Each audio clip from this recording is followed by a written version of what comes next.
दोस्तों breast, boobs या स्तन जिसे हम कहते हैं, हमारे ह्यूमन फीमेल बॉडी का एक बहुत ही ब्यूटीफुल अंग है और उसको अगर सही तरीके से स्टिमुलेट किया जाए, उसके साथ अगर सही तरीके से फोरप्ले किया जाए तो वो महिला को बहुत अच्छा फील करा सकती है, महिला को ऑर्गेजम भी दिला सकती है। लेकिन अधिकतर मर्दों को, मेल्स को पता ही नहीं है कि ये ब्रेस्ट फोरप्ले कैसे करना है। तो इस वीडियो में हम जानेंगे दोस्तों कि साइंटिफिक टेक्निक्स और स्टेप्स क्या है जिससे अगर आप ब्रेस्ट प्ले करेंगे तो your woman will go white.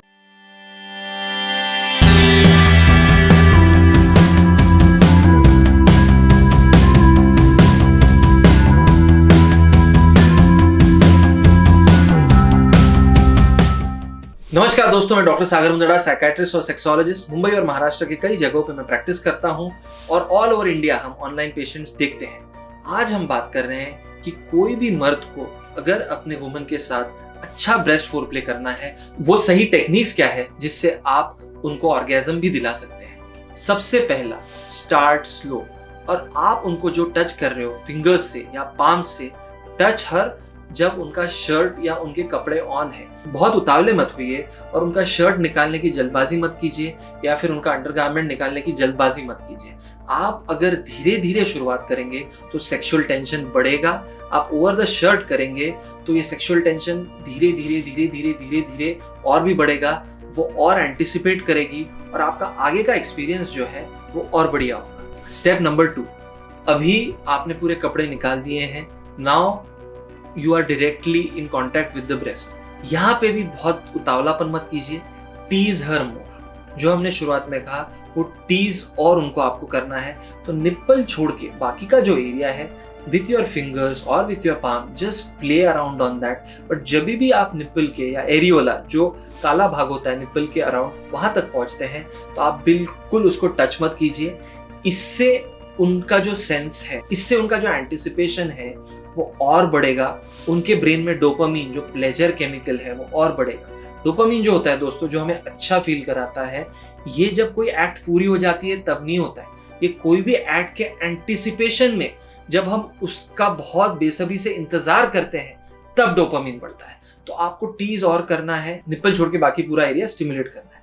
तीसरी चीज, अधिकतर महिलाएं अपने ब्रेस्ट के बारे में, अपने ब्रेस्ट साइज के बारे में बहुत कॉन्शियस होती है। उनकी बॉडी इमेज ओवरऑल और ब्रेस्ट के बारे में जो बॉडी इमेज है वो अधिकतर खराब होती है, भले ही उनके ब्रेस्ट बहुत ब्यूटीफुल है इन एनी साइज और शेप। तो किसी को लगता है कि मेरे ब्रेस्ट बहुत सैगिंग है, किसी को लगता है अनइक्वल इन साइज है। तो जब आप ब्रेस्ट प्ले कर रहे हैं तो बिल्कुल उनके ब्रेस्ट की सराहना कीजिए, उनको अप्रिशिएट कीजिए, जिससे वो लड़की को या वो लेडी को ओपन अप होने में आसानी होगी। वो लेट गो कर पाएगी, वो अपने एक बॉडी के अंग के बारे में पॉजिटिव होगी, तो वो उस मोमेंट में ज्यादा इन्वॉल्व हो पाएगी, नहीं तो वो बहुत गार्डेड रहेगी। चौथी चीज, तो अभी आप उनकी ब्रेस्ट की सराहना कर रहे हैं, उसके साथ आपको एक नंबर 8 बनाना है आपके फिंगर से। तो मान लीजिए एक ब्रेस्ट इधर है और एक ब्रेस्ट इधर है, तो आपको एक ब्रेस्ट के ऊपरी हिस्से से शुरुआत करके सेंटर में आके दूसरे ब्रेस्ट के निचले हिस्से पे जाना है, वापस सर्कल बना के आना है और वापस पहले ब्रेस्ट के निचले हिस्से पे जाना है। तो आपको ये जो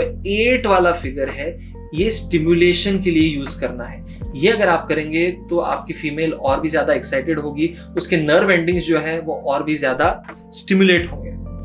5th स्टेप, एक्सप्रेस योरसेल्फ। मतलब जब आप उनको स्टिमुलेट कर रहे हो, जब आप उनको फील गुड करा रहे हो, तो आपको भी इस प्रोसेस में कितना मजा आ रहा है ये आपको वर्बलाइज करना है। इस चीज के बारे में आपको बोलना है कि मुझे जब आपको स्टिमुलेट कर रहा हूं तो बहुत अच्छा लग रहा है, I am really enjoying this process, such a beautiful act we are engaging in, या जो भी आपको उस समय लगे, जो आप जेन्युइनली फील कर रहे हैं। इससे क्या होगा, जब आपकी पार्टनर को लगेगा कि अरे मेरा हस्बैंड या मेरा बॉयफ्रेंड मुझे स्टिमुलेट करके इतना सुख प्राप्त कर रहा है, तो वो और ओपन अप होगी। क्योंकि अधिकतर फीमेल्स का बचपन ऐसा बीतता है कि उनको सेक्स के बारे में ना टैबू बताया जाता है, उनको उसके बारे में ओपनली डिस्कस करने को प्रमोट नहीं किया जाता। तो जब आप कितना एंजॉय कर रहे हो ये चीज आप उन तक कम्युनिकेट करेंगे तो वो भी ओपन अप होगी, वो अपने गार्ड जो है लेट डाउन करेंगी और फिर वो और उस प्रोसेस में आत्मीयता के साथ और पूरे जोश से इन्वॉल्व होगी।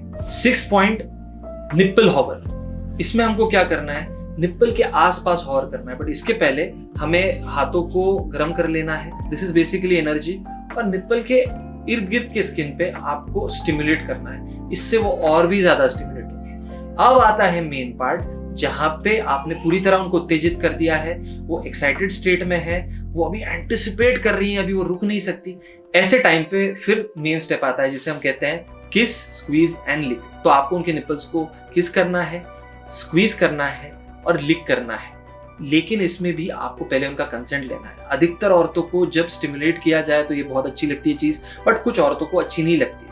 ये सभी प्रक्रिया में कंसेंट इज सबसे इंपॉर्टेंट, ये आप याद रखिए, क्योंकि कोई कोई लोगों को वो चीज जो बहुत अच्छी लग सकती है, कोई कोई लोगों को बहुत बेकार भी लग सकती है। तो कंसेंट इज सबसे इंपॉर्टेंट। तो उनको किस कीजिए, उनके निपल्स को स्क्वीज कीजिए, लिक कीजिए। उसमें भी आप फास्ट या स्लो जा सकते हैं, आप हार्डर या फिर सॉफ्टर जा सकते हैं। उनसे फीडबैक लीजिए, क्योंकि उनको सबसे अच्छा क्या लगता है कि वही आपको बता पाएंगी। उनसे बिल्कुल फीडबैक लीजिए। तो ये चीज अगर आप करेंगे दोस्तों, स्टेप 1 से लेके लास्ट स्टेप तक धीरे धीरे एंटिसिपेशन क्रिएट करेंगे, धीरे धीरे उनका डोपामिन बढ़ाएंगे, तो उनको बहुत अच्छा लगेगा, वो बहुत एक्साइट होगी। और फिर जो मेन प्रक्रिया है, जो एक्चुअल इंटीमेसी है, जो एक्चुअल वजाइनल इंटरकोर्स है, इसके लिए वो तैयार रहेगी। और अगर आपको वो नहीं भी करना है और अगर आप ये चीज सही तरीके से कर पाए, तो बहुत केसेस में आप ब्रेस्ट ऑर्गेजम या निपल ऑर्गेजम भी आपके पार्टनर को दे सकते हैं। तो अगर आप महिला है तो ये वीडियो आपके पार्टनर के साथ शेयर कीजिए। शायद आपको ये बारे में बात करने में संकोच होता होगा, आपको फ्री नहीं लगता होगा, तो ये स्टेप बाय स्टेप फॉर्मूला आपके पार्टनर के लिए बहुत फायदेमंद रहेगा। और अगर आप मर्द है और आप चाहते हैं कि आपका दोस्त भी एक अच्छा पार्टनर बन पाए उनके गर्लफ्रेंड या वाइफ के लिए, तो ये वीडियो जरूर शेयर कीजिए दोस्तों।